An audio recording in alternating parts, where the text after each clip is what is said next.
Shalom, selamat malam untuk kita semua.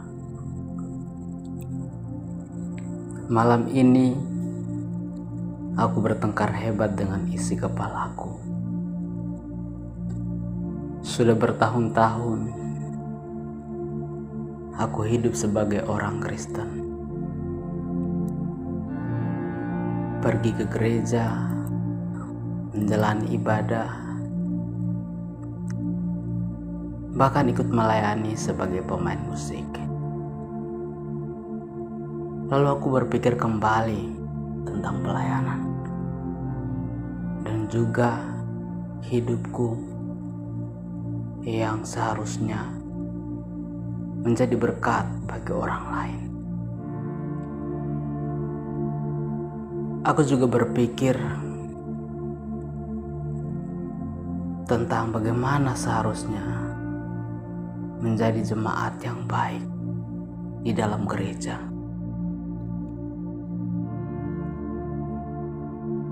Aku sadar bahwa hidupku tidak terlalu baik seperti yang diharapkan oleh Tuhan. Mungkin teman-teman juga berpikir demikian. Untuk itu saya berikan kesempatan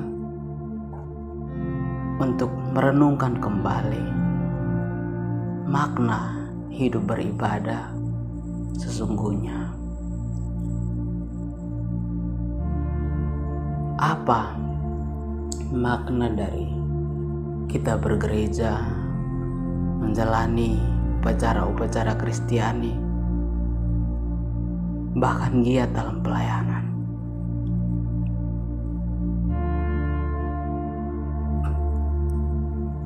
Saya tahu bahwa ada yang menganggap pelayanan itu sebagai sebuah rutinitas.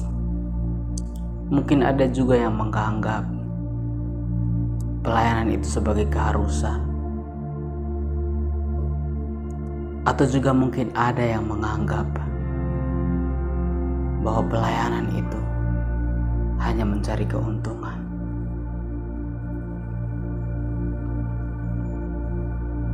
Lalu aku merenungkan kembali bagaimana seharusnya aku dapat hidup sebagai orang Kristen yang benar di hadapan Tuhan. Kembali lagi malam ini aku membuka bagian firman Tuhan yang cukup memberikan pengetahuan bagiku bagaimana harusnya menjadi orang Kristen yang baik. Aku akan bacakan untuk kita semua pada malam hari ini. Terambil di dalam 1 Timotius 3 ayat 14. Tapi sebelum saya membacanya, saya ingin saudara merenungkan kembali tentang perjalanan kehidupan saudara sebagai orang percaya.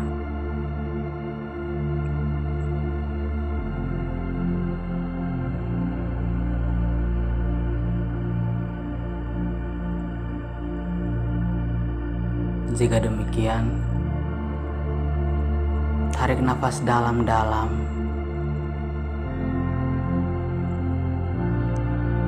dan keluarkan. Sekali lagi, tarik nafas dalam-dalam dan keluarkan. Demikianlah firman Tuhan yang terambil dalam 1 Timotius 3 ayat 14. Semuanya itu kutuliskan kepadamu, walaupun kuharap segera dapat mengunjungi engkau.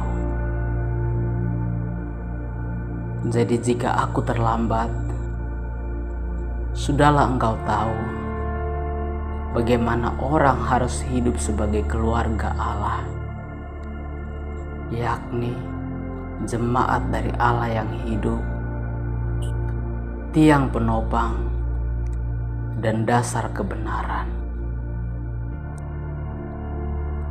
Dan sesungguhnya agunglah rahasia ibadah kita.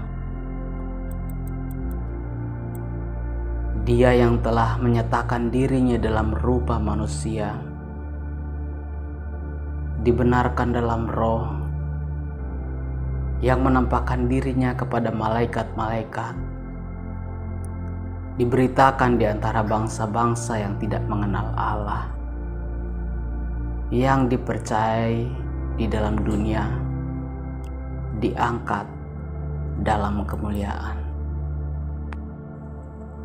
Firman Tuhan ini memberikan peneguhan bagi kita untuk bagaimana kita harus hidup memiliki iman.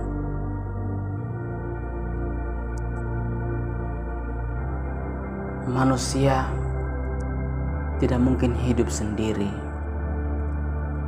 Ia adalah makhluk ciptaan yang harus mau tidak mau berelasi dan berkoeksistensi dengan manusia lainnya. Di dalamnya sudah mencakup pengertian bahwa ia harus berjumpa dengan manusia dari segala bangsa, suku, agama, golongan, dari segala tingkatan dan lapisan masyarakat. Mungkin di antara saudara-saudara ada yang hanya tinggal di satu daerah tertentu, tetapi juga di tempat yang lain ada orang yang harus hidup berelasi dengan orang banyak untuk mengaktualisasi diri demi kelangsungan hidup. Setiap waktu, dalam setiap zaman, manusia juga mau tidak mau, suka atau tidak suka, akan mengalami alih generasi. Ini pun menyangkut segala lapisan dan jenjang fungsional di dalam masyarakat. Misalkan di dalam dunia pemerintahan, adanya pengangkatan kembali atau rekrutmen orang-orang untuk menjalani di bidang pemerintahan. Bahkan pemimpin-pemimpin perusahaan besar maupun perusahaan kecil pun memikirkan hal ini. Mereka membuka lowongan kerja untuk mencari orang-orang yang mau bekerja sama dengan mereka di dalam usaha mereka. Maka tidaklah berlebihan kalau gereja pun harus mempunyai perencanaan mengenai alih generasi di dalam jemaat. Terkadang kesenjangan-kesenjangan di dalam gereja menjadi sebuah faktor yang dapat mempengaruhi kehidupan orang percaya.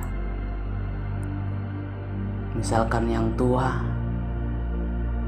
suka dengan lagu-lagu zaman dulu atau mungkin lagu-lagu himna,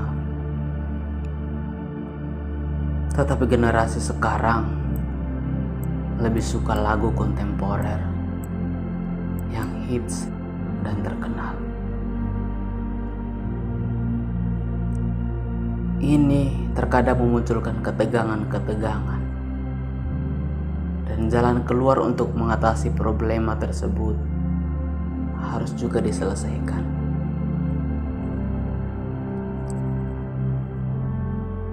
Titik yang selalu menjadi titik rawan dalam interaksi antar manusia adalah berkaitan dengan ide dasar, tujuan hidup, ambisi, dan lain sebagainya.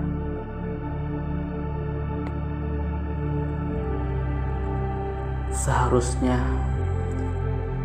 hal yang seperti itu tidak boleh berlarut-larut di dalam hubungan kita sebagai generasi gereja.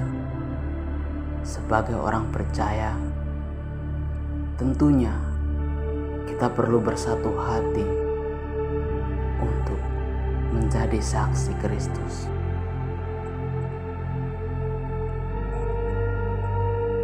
Yang ideal dari permasalahan ini adalah para generasi tua harus berani untuk belajar dari anak-anak mereka tentang bagaimana anak-anak itu seharusnya sedang belajar membentuk dunia mereka dan cita-cita mereka. Dan anak-anak juga yang adalah generasi muda yang bergelut dalam suasana masyarakat yang modern, dalam usaha untuk belajar menjadi manusia yang terampil, harus berani belajar dari generasi-generasi sebelumnya. Mereka harus belajar bagaimana orang tua memiliki komitmen untuk hidup dalam pelayanan, kesetiaan, dan tanggung jawab mereka kepada Tuhan.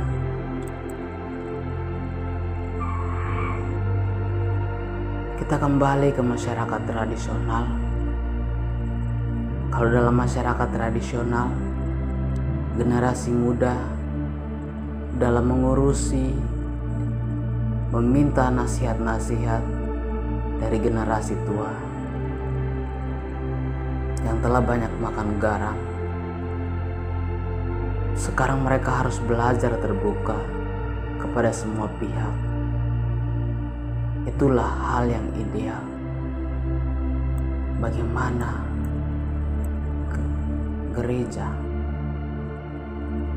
menjalani kehidupan di dalam berjemaat. Yang sulit adalah pelaksanaannya, karena banyak benturan dan tantangan yang akan dihadapi bersama untuk menerapkan birokrasi modern ke dalam gereja. Di sini perlu adanya suatu adaptasi nilai-nilai secara perlahan untuk mencegah timbulnya goncangan-goncangan dan keretakan-keretakan yang menimbulkan kerusakan dan perpecahan yang serius.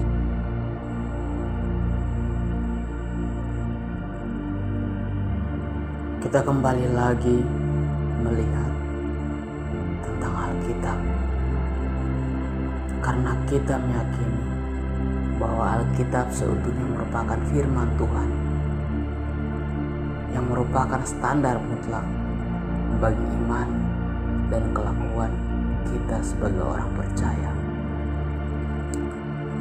Melalui Alkitab juga kita membangun prinsip-prinsip dasar guna membangun hubungan yang baik di dalam gereja dan juga segala aspek di dalam kehidupan kita. Dari kebenaran firman Tuhan yang telah kita baca tadi, jemaat sebagai tiang penopang kebenaran ini memberikan kepada kita bahwa jemaat memiliki peran penting bagi kelangsungan gereja. Untuk itu, izinkan saya membahas beberapa hal yang menjadi pokok penting. Bagaimana seharusnya dalam menjadi panggilan sebagai tiang penopang dan dasar kebenaran di dalam jemaat. Bagian yang pertama yang terpenting yaitu untuk menjadi orang Kristen yang baik di dalam kehidupan kita dan juga jemaat. Tentu kita harus terus-menerus hidup dalam firman Tuhan. Di ayat yang ke-14, semuanya itu kutuliskan kepadamu, walaupun kuharap segera dapat mengunjungi engkau. Sang Rasul menjelaskan alasannya bahwa ia menganggap penting dan serius kedatangannya. Tetapi untuk itu dia harus menulis surat ini untuk disampaikan kepada anaknya yang kekasih, yaitu Timotius. Prinsip utama yang ditekankan dalam bagian ini ialah perilaku yang benar sebagai kesaksian tentang kebenaran. Oleh karena itu, perilaku orang Kristen di dalam pemerintahan gereja adalah yang paling penting, sebab gereja adalah penyokong dan landasan dari kebenaran, yakni dalam lingkungan kesaksiannya kepada dunia. Kristus yang adalah kebenaran itu sendiri merupakan satu-satunya landasan dari gereja, dan gereja harus memberitakan firman Tuhan. Saya dan saudara sebagai orang percaya harus mengakui bahwa Alkitab sebagai firman Allah adalah berdasarkan atas komitmen kita kepada Kristus. Keharusan untuk percaya pada firman Allah tertuang di dalam 1 Korintus 14 ayat 37 dan Injil Yohanes pasal yang kelima ayat 47. Sebagai orang Kristen, saya dan saudara perlu menerima Alkitab sebagai firman Allah yang tidak dapat dihakimi oleh standar apapun juga. Firman Allah berbicara untuk dirinya sendiri, dan tidak hanya itu, Dia juga memberikan penekanan kepada kita untuk bagaimana hidup benar sesuai dengan kehendak Allah. Tentunya hidup dalam tuntunan Roh Kudus yang selalu memberikan rema untuk tiap-tiap orang percaya mengikuti kebenaran Allah.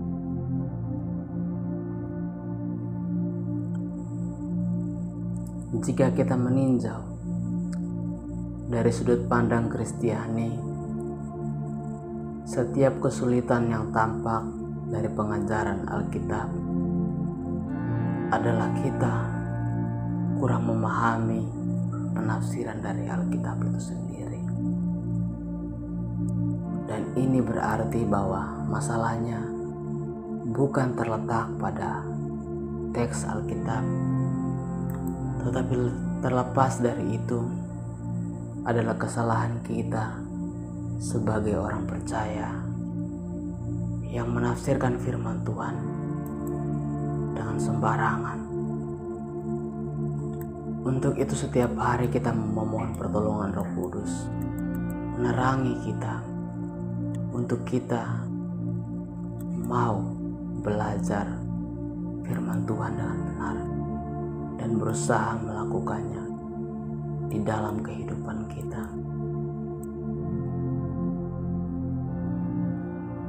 Sebelum kita masuk ke bagian yang kedua,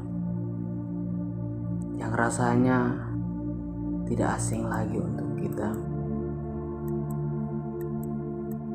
dan ini yang kita lakukan di setiap hari, di setiap minggu. Untuk itu saya berikan kesempatan kepada saudara untuk pejamkan mata sejenak, tarik nafas dalam-dalam, keluarkan.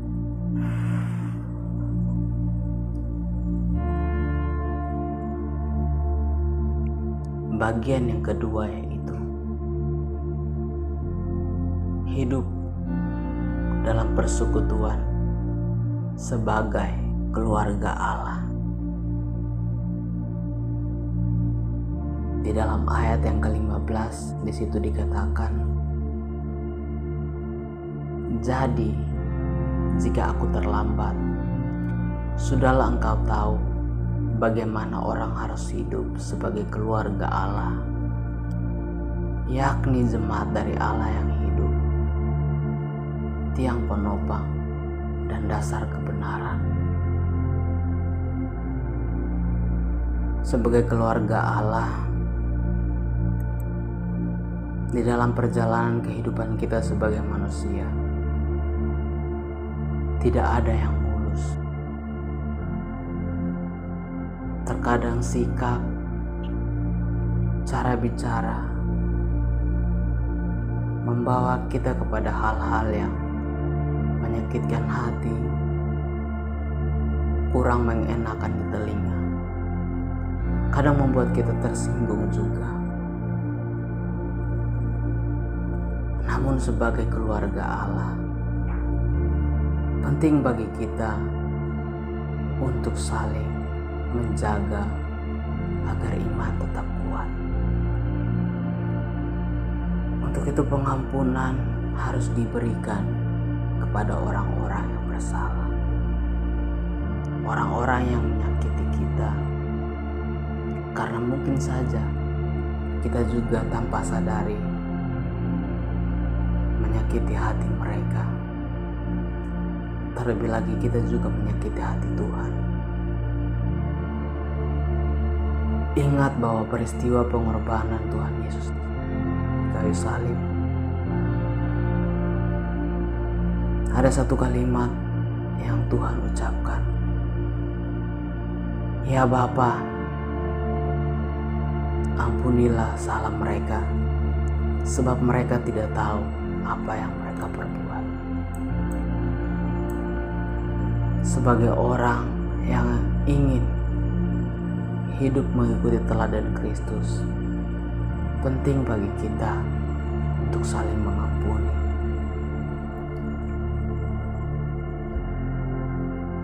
Kalau kita melihat kembali tentang makna gereja menggunakan kata eklesia, adalah sebuah kata Yunani, yaitu dipanggil keluar. Ini menggambarkan jenis perkumpulan apapun, seperti majelis kota pada saat itu. Di dalam konteks jemaat Kristus adalah suatu perhimpunan orang-orang yang dipanggil keluar dari dosa dan menerima terangnya yang ajaib. Tentunya telah mengalami pertobatan dan hidup dilahirkan kembali oleh pekerjaan Roh Kudus, dan telah dipersatukan dengan Kristus, Sang Kepala Gereja. Kita bisa lihat dalam Injil Yohanes pasal yang ketiga ayat 7. dan Kisah Para Rasul 5 ayat 14 dan Kisah Rasul pasal 11 ayat 24. Jemaat adalah tubuh Kristus dan Kristus adalah kepalanya. Efesus 1 ayat 22 sampai 23. Jemaat adalah Ka'bah, tempat kediaman Roh Kudus. Dan jemaat itu telah dipersatukan dengan Kristus sebagai tubuh Kristus. Efesus 5 ayat 30 dan 31. Dan sebagai anak darah yang suci, ia dipertunangankan kepada Kristus. 2 Korintus 11 ayat 2 sampai 4. Tentunya ini menjadi landasan untuk kita bahwa kita harus hidup saling mengampuni, saling mengasihi, karena Kristus adalah sang kepala gereja.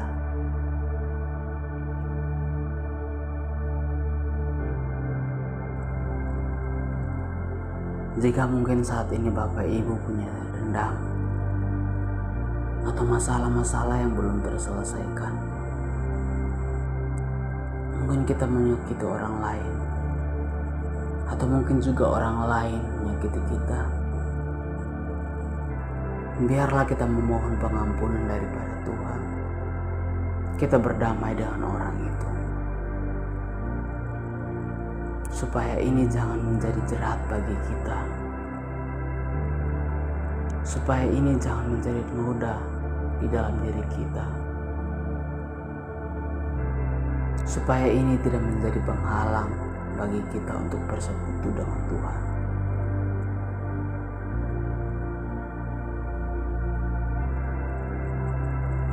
Lalu bagian yang terakhir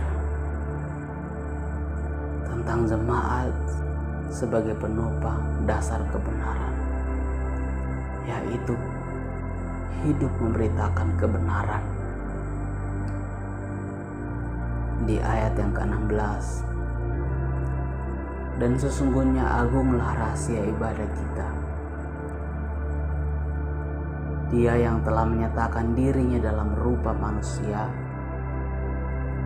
dibenarkan dalam roh, yang menampakkan dirinya kepada malaikat-malaikat, diberitakan di antara bangsa-bangsa yang tidak mengenal Allah, yang dipercayai di dalam dunia, diangkat dalam kemuliaan. Di sini kita melihat bahwa sang rasul memisahkan tentang keunikan iman Kristen yang berbeda dengan filsafat dari kaum Gnostik, yang mana filsafat kaum Gnostik didasarkan kepada kemandirian, yang mana pengetahuan menjadi titik tumpu, tidak ada kebangkitan orang mati.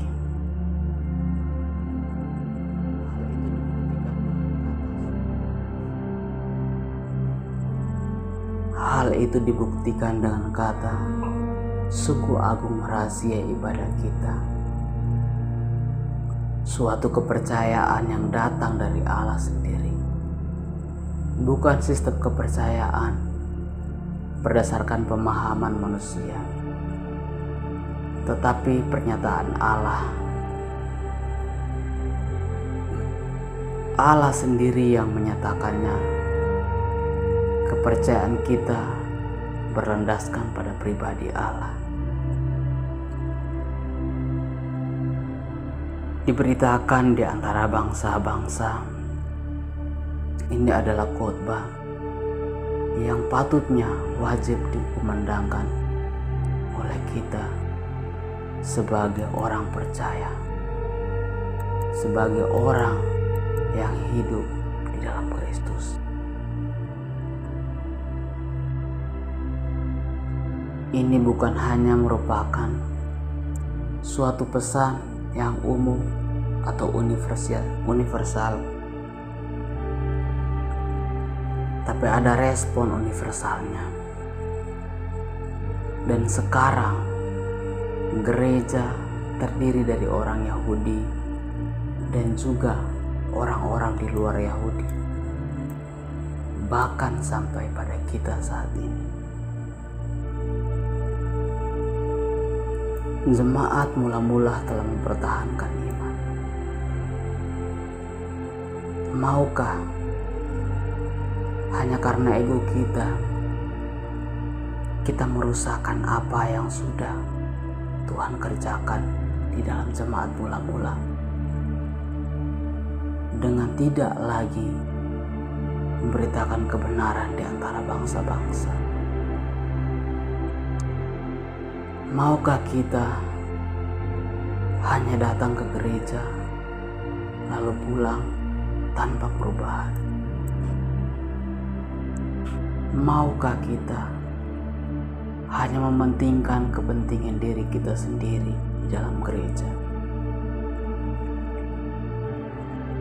Ingatlah, tujuan jemaat sebagai keluarga Allah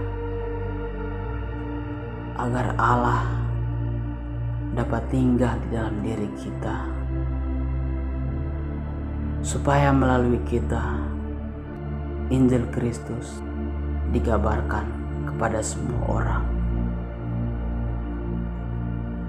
Kita sebagai saksi, artinya kita diminta untuk menceritakan kisah hidup kita, bagaimana kasih dan kuasa Tuhan mampu memberi perbedaan dalam hidup kita selama ini.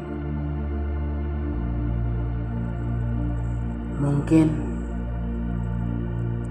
kebanyakan dari kita tidak mengerti tentang pelajaran teologi secara mendetail,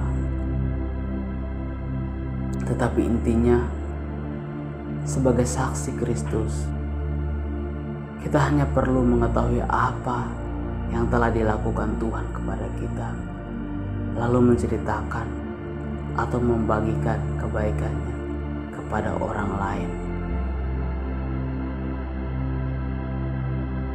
Sambil terus belajar kebenaran firman Tuhan, terus hidup di dalam kebenarannya. Biarlah pesan ini menjadi perenungan bagi kita, untuk kita dapat hidup sebagai keluarga Allah. Jadi poin yang penting untuk kita lakukan adalah terus-menerus hidup dalam firman Allah, hidup dalam persekutuan sebagai keluarga Allah, dan yang terakhir yaitu memberitakan kebenaran Allah di tengah dunia ini. Amin.